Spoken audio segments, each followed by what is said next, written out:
안녕하세요. 인생정비 채널입니다. 독서 습관 만들기 3일차에 접어들었습니다. 아직 시작한 지 얼마 되지 않았지만 꾸준한 독서를 통해 말하기 연습, 물 마시는 습관, 그리고 책 읽는 습관까지 여러 가지 긍정적인 변화가 생기고 있습니다. 시작하지 않으면 아무것도 변하지 않는다 라는 말처럼 저는 독서를 통해 변해가는 모습을 이 채널에서 보여드리려 합니다. 함께 성장해 나가요. 독서를 시작하겠습니다.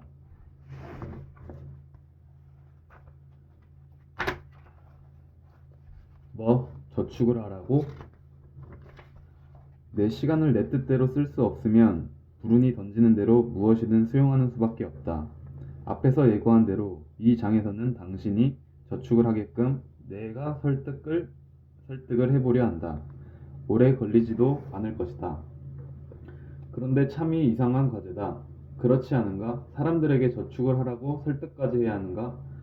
해야 한다. 내가 관찰한 바로는 그렇다. 많은 사람들이 이런 설득이 필요하다. 일정 수준의 소득을 넘어서면 사람들은 새 부류로 갈린다. 저축을 하는 사람, 자신이 저축을 할 수 없다고 생각하는 사람, 저축을 할 필요가 없다고 생각하는 사람. 이번 장은 뒤에 두 부류를 위한 내용이다. 부를 쌓는 것은 소득, 투자 수익률과 거의 관계가 없다. 저축률과 관계가 깊다. 부가 소득이나 투자 수익률과 거의 관계가 없다니 믿기지 않을지도 모른다. 하지만 이는 단순하지만 간과하기 쉬운 개념이다. 효율성의 힘에 대해 간단히 들려줄 이야기가 있다. 1970년대에는 세상에 석유가 동이 날 것처럼 보였다.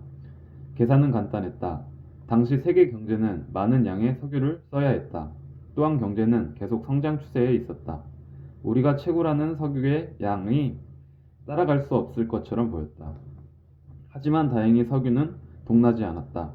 이는 우리가 석유를 더 많이 찾아내고 채굴 기술이 발전했기 때문만은 아니다. 석유 파동을 극복한 가장 큰 이유는 우리가 이전보다 더 에너지 효율이 좋은 자동차와 공장 주택을 만들었기 때문이다.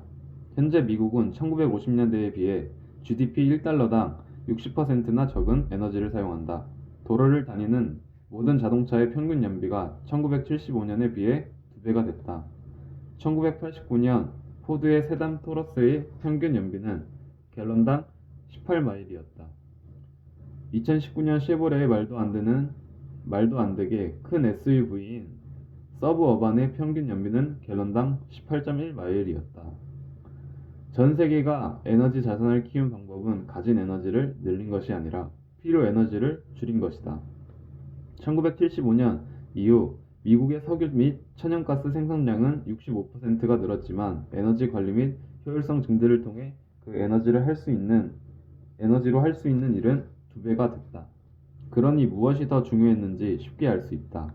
여기서 더 중요한 사실은 더 많은 에너지를 찾아내는 것이 대체로 우리 마음대로 할 수 있는 부분이 아니며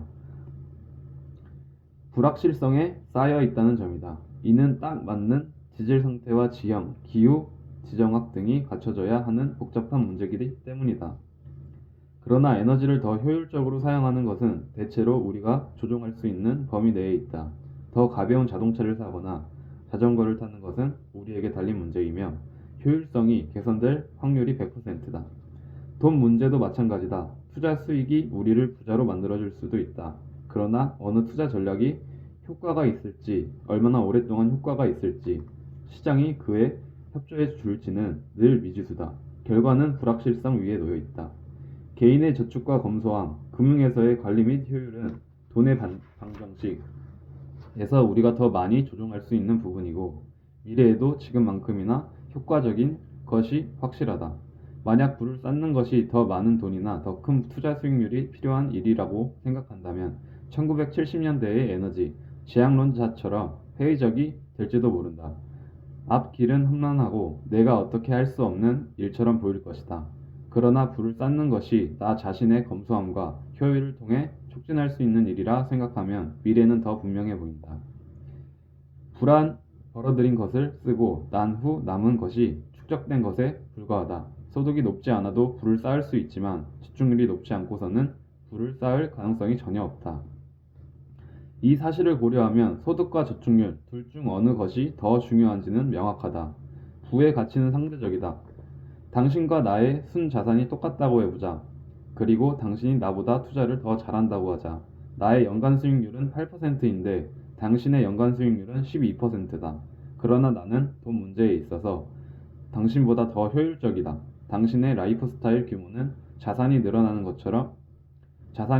것만큼 빠르게 규모가 커지는 데 반해 나는 그만큼의 돈만 있어도 만족한다고 치자. 투자를 더 잘하지 못하는데도 불구하고 나는 당신보다 형편이 더 좋다. 투자 수익률이 더 낮은데도 불구하고 나는 내 투자로부터 더 큰 혜택을 얻는다. 소득도 마찬가지다. 더 적은 돈으로 만족하는 법을 배우면 내가 가진 것과 내가 원하는 것 사이에 격차가 만들어진다. 이는 월급이 커져서 생기는 격차와 비슷하다. 하지만 더 쉽고 스스로 통제할 수 있는 여지가 더 크다. 저축률이 높다는 것은 내가 쓸 수 있는 것보다 지출이 적다는 뜻이다. 지출이 적다는 것은 저축이 늘어난다는 뜻이다. 이를 다음과 같은 맥락에서 생각해보라. 연간 투자 수익률을 0.1% 높이는데 얼마나 많은 시간과 노력이 들어갈까? 전문가들은 수백만 시간의 연구와 수백억 달러어치의 노력을 쏟아붓는다. 그렇다면 잠재적으로 무엇이 더 중요한지, 무엇을 더 추구해야 하는지 쉽게 알 수 있다. 어떤 전문 투자자들은 투자 수익률 0.1%포인트를 높이기 위해 일주일에 80시간을 죽어라 일한다.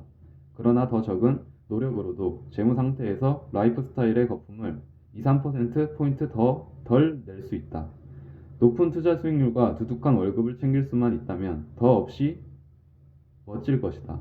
그렇게 하는 사람도 일부 있다. 그러나 금융 방정식의 한쪽에 너무 많은 노력을 쏟아붓고 다른 한쪽에 너무 적은 노력을 쏟아붓는다는 사실을 깨닫는다면 대부분의 사람들에게도 아직 기회는 있다. 저축을 늘리는 가장 좋은 방법은 소득을 늘리는 것이 아니라 겸손을 늘리는 것이다. 누구나 기초적인 것은 필요하다. 그것들이 충족되고 나면 또 다른 수준의 안락하고 기초적인 것들을 원하게 된다. 그리고 그 지점을 지나면 다시 또 안락하고 즐겁고 눈이 번쩍 뜨이는 기초적인 것들이 있다. 그러나 어느 정도 선을 넘어서서 소비를 하는 것은 대개 자신의 소득과 관련된 자존심의 반영이며 내가 돈이 있다고 혹은 있었다고 사람들에게 보여주는 행위다. 이렇게 생각해보자. 저축을 늘리는 가장 확실한 방법 중 하나는 소득을 늘리는 것이 아니다. 겸손을 늘리는 것이다. 저축을 당신의 자존심과 소득 사이의 격차라고 정의해보라. 그러면 꽤 높은 소득을 가진 많은 사람들이 왜 그처럼 저축을 적게 하는지 알 수 있다. 이는 나의 공작 깃털을 끝까지 늘려서 역시나 똑같이 하고 있는 남들과 보조를 맞추고 싶은 본능과 매일매일 투쟁하는 것과 같다. 재무 상태를 성공적으로 유지하는 사람들, 반드시 소득이 높은 사람들은 아니다. 중에는 남들이 나에 대해 어떻게 생각하는지 눈곱만큼도 신경 쓰지 않는 경우가 많다. 저축을 할 수 있는 능력은 생각보다 우리 손에 달려 있다. 저축은 돈을 덜 쓰는 것만으로도 가능하다. 욕망을 줄이면 돈도 덜 쓸 수 있다. 남들이 나를 어떻게 생각하는지에 신경을 덜 쓰면 욕망도 줄어든다. 여러 번 언급했듯 돈은 금융보다 심리와 더 많이 연관되어 있다. 저축을 하는 데는 특별한 이유가 필요하지 않는다. 사람들은 집, 계약금을 마련하려고, 새 자동차를 사려고, 은퇴에 대비하려고 저축을 한다. 물론 그것도 훌륭한 일이다. 그러나 구체적으로 무언가를 구입하겠다는 목표가 있어야만 저축을 할 수 있는 것은 아니다. 그냥 저축 그 자체를 위해 저축할 수도 있다. 그리고 실은 그렇게 하는 것이 맞다. 모두가 그래야 한다. 구체적 목표를 위해서만 저축하는 것은 예측 가능한 세상에서나 합당한 얘기다. 우리가 사는 세상은 예측 가능하지 않다. 저축은 최악의 순간 우리를 기절초풍하게 만들 수 있는 불가피한 가능성에 대한 대비책이다. 특별한 지출 목표가 없는 저축의 또 하나 좋은 장점은 7장에서 논의한 부분이다. 즉, 내 시간을 내 마음대로 할 수 있는 능력이 생긴다. 돈으로 살 수 있는 유형적인 것들은 누구나 알고 있다. 반면 무형적인 것들은 헤아리기가 어렵고 그래서 눈에 잘 띄지 않는다. 그러나 저축의 뻔한 목표가 되는 유형적인 것들보다 돈이 주는 무형적인 혜택이 우리의 행복을 증진시키는데 훨씬 더 가치 있고 큰 도움이 된다. 지출 목표가 없는 저축은 우리에게 선택권과 유연성을 제공하며 내가 원하는 기회가 올 때까지 기다릴 수 있는 능력을 준다. 생각할 시간을 준다. 내 뜻대로 방향을 바꿀 수 있게 해준다. 저축하는 그 한 푼 한 푼은 다른 누군가가 가질 수도 있었던 미래의 포인트를 나에게 돌려주는 것과 같다. 은행에 있는 현금은 인생을 좌우하는 중요한 선택을 우리 스스로 할 수 있게 만든다. 은행에 있는 현금은 우리가 커리어를 바꾸고 싶을 때, 일찍 은퇴하고 싶을 때, 어떤 걱정으로부터 자유롭고 싶을 때, 스스로 자유롭게 선택할 수 있는 여지를 준다. 이는 인생에 있어 대단한 혜택이다. 이 가치를 수치화할 수 있을까? 나는 계산할 수 없다고 생각한다. 두 가지 점에서 그렇다. 너무 크고 중요해서 가격을 붙일 수 없다. 그리고 말 그대로 계산이 불가능하기도 하다. 이자율을 계산하듯이 그 혜택을 계산할 수는 없기 때문이다. 우리는 계산할 수 없는 것은 간과하는 경향이 있다. 내 시간을 내 뜻대로 쓸 수 없으면 불운이 던지는 대로 무엇이든 수용하는 수밖에 없다. 그러나 시간을 마음대로 쓸 수 있는 유연성이 있다면 황금 같은 기회가 눈앞에 뚝 떨어질 때까지 기다릴 여유가 있다. 이게 바로 저축의 숨은 혜택이다. 어쩌면 은행에 있는 이자율 0%짜리 저축은 엄청난 혜택일 줄지도 모른다. 저축이 있다면 월급은 적지만 내가 바라는 더 큰 목적이 있는 직업을 선택할 수 있다. 저축이 있다면 간절한 순간 갑자기 찾아온 절호의 투자 기회를 잡을 수 있다. 남과 나를 구분짓는 경쟁 우위가 될 수 있다. 과거에는 세상이 심하게 지역 중심적이었다. 역사학자 로버트 고든에 따르면 100년 전만 해도 미국인의 75%가 전화기가 없었고 정기적인 우편 서비스도 이용할 수 없었다. 그래서 경쟁도 지극히 지역 중심적이었다. 평균적인 지능을 가진 노동자라 하더라도 그 동네에는 최고일 수 있었고 최고의 대접을 받았다. 다른 동네에 있는 더 똑똑한 노동자와 경쟁할 필요가 없었기 때문이다. 지금은 그렇지 않다. 초연결 사회가 되었다는 것은 경쟁해야 할 인재풀이 우리 동네의 수천 명에서 전 세계 수십억 명으로 바뀌었다는 뜻이다. 특히나 근육이 아니라 머리를 써서 일하는 직업이라면 더욱 그렇다. 교육, 마케팅, 분석, 컨설팅, 회계, 프로그래밍, 저널리즘, 심지어 의학 분야까지도 점점 더 글로벌 인재풀에서 경쟁하는 환경이 되고 있다. 디지털화가 전 세계의 경계를 지워버리면 이런 분야는 더 늘어날 것이다. 벤처 캐피털리스트 마크 앤드리슨의 말처럼 말이다. 소프트웨어가 세상을 잡아먹고 있다. 경쟁 범위가 확대되면 우리는 이렇게 자문해봐야 한다. 어떻게 해야 내가 눈에 띌 수 있지? 이 질문에 대해 나는 똑똑해 라고 말하는 것은 좋은 대답이 아니다. 세상에는 똑똑한 사람이 너무 많다. 매년 미국의 대학 수능 시험에서 최고 점수를 받는 사람만 600명 가까이 된다. 그와 몇 점 차이 나지 않는 사람이 7,000명이다. 승자 독식의 글로벌 세상에서 이런 사람들은 점점 더 우리의 직접적인 경쟁자가 되고 있다. 지금처럼 서로 연결된 세상에서 지능은 믿을 만한 이점이 아니다. 그러나 유연성은 이점이 될 수 있다. 지능, 경쟁이 치열하고 많은 능력이 자동화된 세상에서 경쟁 우위는 복잡한 소프트 스킬 쪽으로 기운다. 소통 능력, 공감, 그리고 유연성 같은 것 말이다.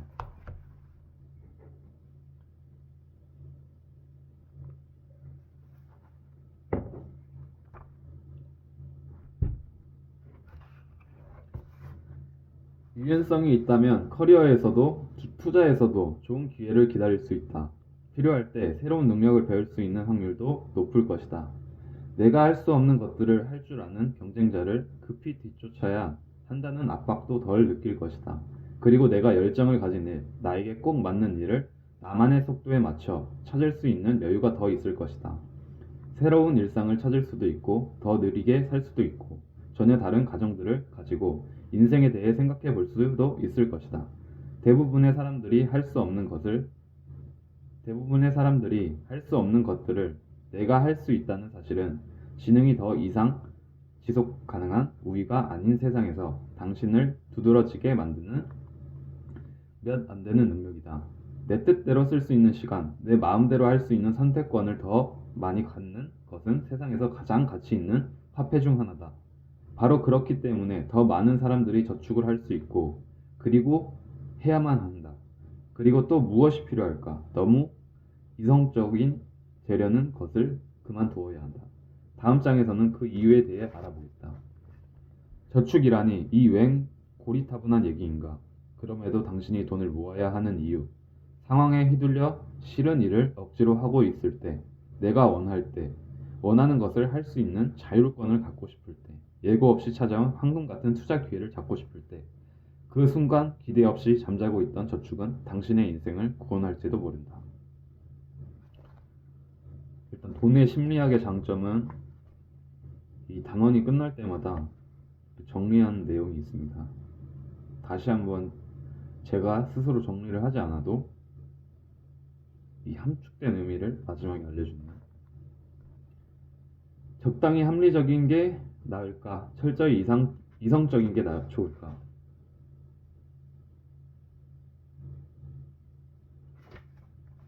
앞뒤가 안 맞을 수도 있지만 인생이 늘 앞뒤가 맞는 건 아니잖아요. 우리는 스프레드시트가 아니다. 우리는 사람이다. 억만진창으로 사는 감정적인 사람이다.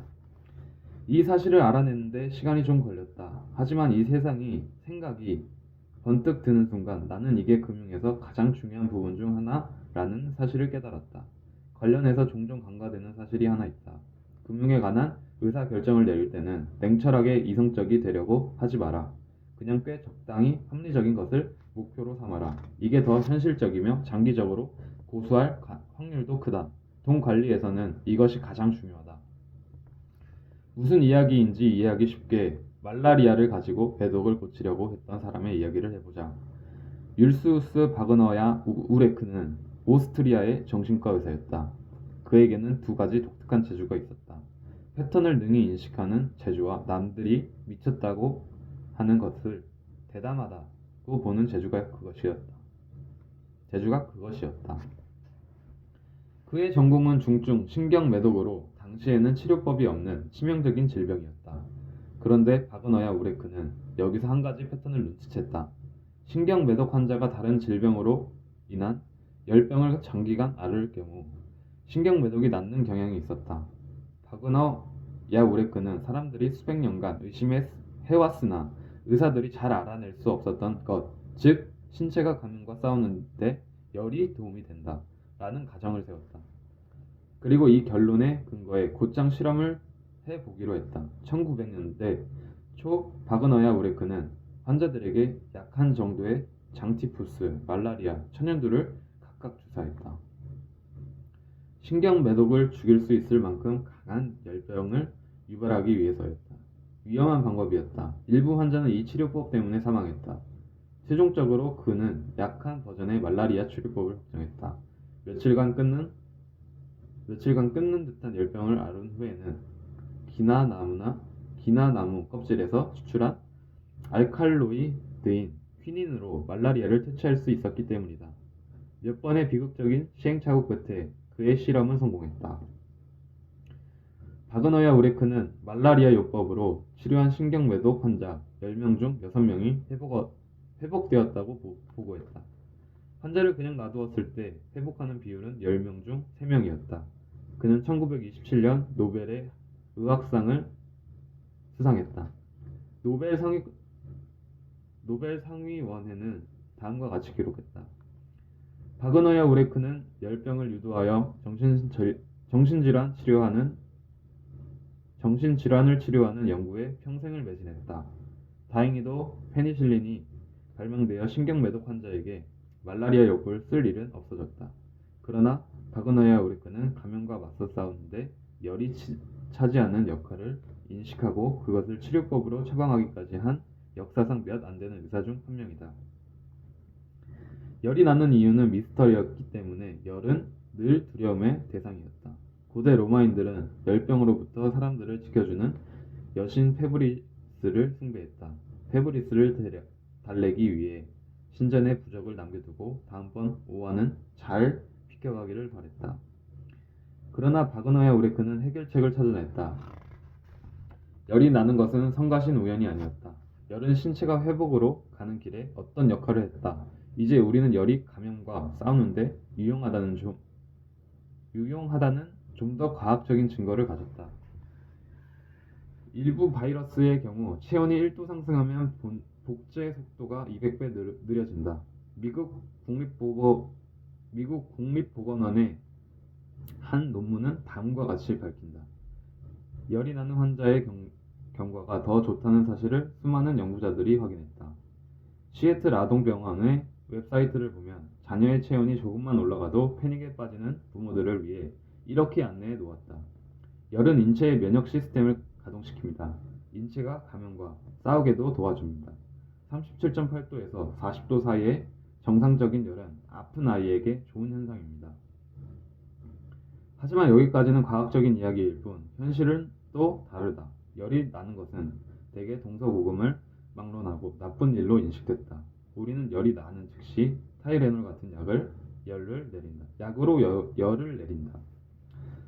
수백만 년간 방어 기제로 진화한 것임에도 불구하고 세상의 모든 부모, 환자, 일부, 의사, 그리고 틀림없이 제약회사들은 열을 제거해야 할 불운한 사건으로 본다. 이런 시각은 과학적으로 알려진 내용과 배치된다. 다음과 같이 직설적으로 표현한 연구도 있다.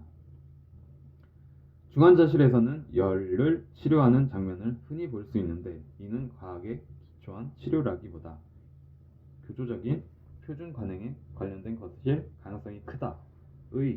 하격사센터의 하워드 마켈은 열을 두려워하는 풍조에 대해 이렇게 말하기도 했다.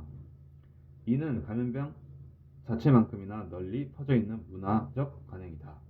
왜 이렇게 됐을까? 열이 도움이 된다면 왜 다들 열과 싸우려 할까? 복잡한 이유가 아니다. 열이 나면 아프다. 사람들은 아픈 게 싫다. 그게 전부다. 의사의 목표는 단순히 질병을 고치는 게 아니다. 환자가 참을 만하고 적당히 합리적인 범위 내에서 질병을 치료하는 것이다. 열은 감염과 싸우는데 소소한 도움을 줄 수는 있지만 열이 나면 아프다. 그 아픈 것을 멈추려고 의사를 찾아간다. 담요를 뒤집어 쓰고 덜덜 떨고 있는 나에게 잘 검증된 연구 따위는 중요하지 않다. 열을 가시할 수 있는 약이 있다면 당장 나에게 달라. 감염이 있다면 열이 나고 싶어야 이성적일지 모른다. 그러나 적당한 생각은 아니다. 철저히 이성적이기보다는 적당히 합리적인 수준을 목표로 삼는 것이야말로 돈에 관한 의사결정을 내릴 때 고려해야 할 사항이다.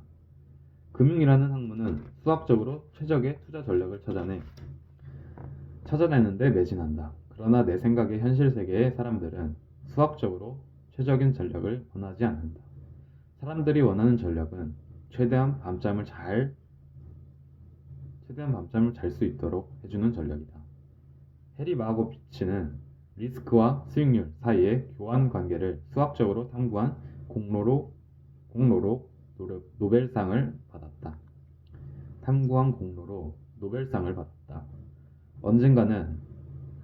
언젠가 그는 본인의 돈은 어떻게 투자하고 있느냐는 질문을 받았다.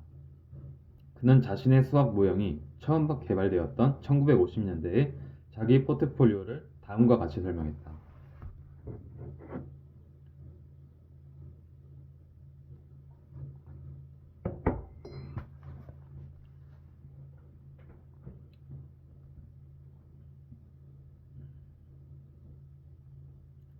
주식시장이 한참 올랐는데 내가 주식을 갖고 있지 않다면 혹은 내가 주식에 왕창 투자하고 있는데 주식 시장이 한참 빠진다면 내가 얼마나 슬픈지 한번 그려보았습니다. 저의 의도는 미래의 후회를 최소화하는 것이었습니다. 그래서 저는 투자금을 50대 50으로 나누어 채권과 주식에 투자했습니다. 나중에 마르코비치는 투자 전략을 바꾸어 포트폴리오를 더 다양화했다. 하지만 여기서 눈여겨보아야 할 대목은 두 가지다. 첫째, 미래의 후회를 최소화하는 것이 이론적으로 합리화하기는 쉽지 않지만 실생활에서는 쉽게 정당화된다는 사실이다. 철저히 이성적인 투자자는 객관적 수치에 기초해 의사결정을 내린다. 반면 적당히 합리적인 투자자가 의사결정을 내릴 때는 어떨까? 우리는 회의실에서 나를 존중해 주었으면 싶은 동료들에게 둘러싸여 있거나 경쟁자들과 나를 비교하지 말아줬으면 싶은 배우자와 함께 있거나 스스로도 확신이 없거나 하는 상태일 수 있다. 엄격한 금융의 렌즈로 볼 때는 종종 무시되는 이 같은 사회적인 요소들이 투자에는 포함되어 있다. 둘째, 이렇게 하는 것도 괜찮다는 사실이다. 마르코비치와 인터뷰에서 당신은 어떻게 투자하고 있느냐고 물었던 제이슨 치바이크는 나중에 다음과 같이 회상했다. 나는 사람들이 이성적이지도 그렇다고 비이성적이지도 않다고 생각한다. 우리는 인간이다. 필요 이상으로 열심히 생각하고 싶어 하지 않으며 관심을 요구하는 사항들은 끝도 없다. 그렇게 보면 현대 포트폴리오 이론의 개척자가 정작 자신의 첫 포트폴리오는 본인의 연구와 거의 무관하게 설계했다는 사실도 놀랄 일이다. 사실 놀랄 일이 아니다. 그가 나중에 그걸 수정한 것 역시 놀랍지 않다. 마르코 비치는 이성적인 것도 그렇다고 비이성적인 것도 아니다. 그는 적당히 합리적이다. 금융에서는 엄밀한 의도에서는 맞더라도 앞뒤 맥락상 난센스가 되는 것들이 존재한다. 2008년 예일 대학교의 두 연구자가 연구 결과를 발표했다. 이들은 젊은 사람들이 주식을 살 때 2대1 전략, 내 돈 1달러당 2달러의 빚을 짓는 것을 사용해 은퇴 자금을 극대화해야 한다고 주장했다. 그들은 투자자들이 나이가 들면서 레버리지를 서서히 줄여간다고 가정한다면 과장된 시장의 롤러코스터를 감당할 수 있는 젊은 시절에는 더 많은 리스크를 감수하고 나이가 들면 리스크를 덜 감수할 수 있다고 제안했다. 연구자들은 레버리지를 사용하는 바람에 젊을 때 쫄딱 망하더라도 2대1 전략을 사용할 경우 시장이 50%만 하락해도 빈털터리가 된다. 장기적으로 보면 여전히 더 많은 돈을 갖게 된다는 사실을 보여주었다. 망한 그 다음 날부터 다시 정신을 차리고 계획대로 2대1 전략을 사용하는 계좌에 계속 적립금을 늘리면 된다는 것이다. 수학적으로 정확하다. 이성적인 전략이다. 하지만 어이가 없을 만큼 적당하지 않은 전략이기도 하다. 자신의 은퇴 계좌가 100% 증발하고 있는데 그것을 지켜만 보면서 아랑곳 없이 해당 전략을 계속 유지할 수 있는 사람은 정상인 중에 아무도 없다. 사람들은 해당 전략을 포기하고 다른 옵션을 찾을 것이며 아마도 자신의 자산관리사를 고소할 것이다. 이 연구자들은 자신들의 전략을 사용하면 은퇴 시에 예상되는 자산이 일반 라이프 사이클 펀드 가입자가 나이를 먹어가면 점점 더 안정적인 쪽으로 투자 비중을 조절해주는 펀드이다. 보다 90%나 더 많다고 주장했다. 하지만 적당한가? 라는 기준에는 100% 부족한 전략이었다. 사실 겉으로 비이성적으로 보이는 의사결정을 더 선호하는 데는 이유가 있다. 하나는 이것이다. 나는 여러분에게 투자 대상을 사랑하라고 말하고 싶다. 이는 전통적인 조언은 아니다. 투자자들은 자신의 투자 대상에 대해 아무 감정이 없다고 주장하는 것을 명예훈장처럼 생각한다. 그게 이성적으로 보이니까 말이다. 그러나 내 전략이나 내 보유한 주식에 대해 아무 감정 없어서 형편이 안 좋을 때 해당 전략이나 주식을 쉽게 포기해버린다면 겉으로는 이성적으로 보이는 성향이 오히려 불리하게 작용한다. 반면에 자신의 전략을 사랑하는 적당히 합리적인 투자자는 그 전략이 엄밀히 보면 불완전하다고 해도 오히려 우위에 있다. 왜냐하면 이들은 그 불완전한 전략을 계속 고수할 가능성이 높기 때문이다. 형편이 안 좋을 때에도 전략을 견지하느냐 마느냐 하는 변수는 금융 실적과 관련성이 크다. 실적의 크기를 따져도 그렇다. 주어진 기간 동안 그 실적을 확보할 확률을 면에서도 마찬가지다. 역사적으로 미국 시장에서 돈을 벌 확률은 하루로 치면 50대 50이고 1년으로 보면 68%이며 10년으로 보면 88%, 20년으로 보면 100%다. 모든 게임을 계속하게 만들어주는 것이라면 우리에게는 상당한 득이 된다. 좋아하는 것을 하라는 말을 더 행복한 삶을 살기 위한 조언으로 보면 그저 포춘 쿠키에 적힌 글씨처럼 공허하게 느껴질 수도 있다. 그러나 인내심을 주는 말로 본다면 어떨까?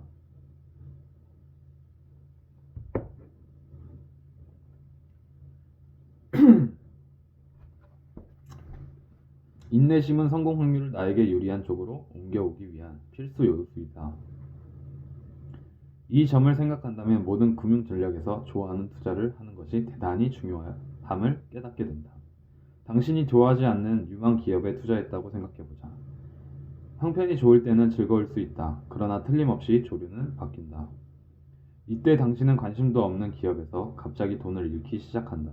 이는 이중고이며 이럴 때 저항이 가장 작은 길은 다른 기업으로 옮겨가는 것이다. 하지만 해당 기업이 미션, 제품, 사람, 과학적 접근 등 어떤 이유로든 어느 기업을 열렬히 좋아해서 투자했다고 가정해보자. 당신이 돈을 잃고 있거나 기업이 어려움에 처하는 것과 같은 틀림없이 오게 될 나쁜 시절이 왔을 때에도 덜 예민할 수 있다. 적어도 내가 뭔가 의미 있는 일에 참여하고 있다는 기분이 들기 때문이다. 자국 편향이라는 것이 있다. 지구상의 나머지 95%는 무시하고 내가 살고 있는 국가의 기업에 투자하는 것을 선호하는 형상이다. 이성적인 결정은 아니다. 하지만 투자란 것이 사실상 모르는 사람에게 돈을 주는 일이나 마찬가지라는 사실을 고려하면 꼭 그렇지도 않다. 친숙함이 그렇게 모르는 사람을 계속 지지할 수 있는 믿음을 제공한다면 그것도 적당히 합리적인 태도일 것이다. 데이트레이딩, 초단타 매매이나 개별 주식을 고르는 것은 많은 투자자들에게 이성적이지 않는 행동이다.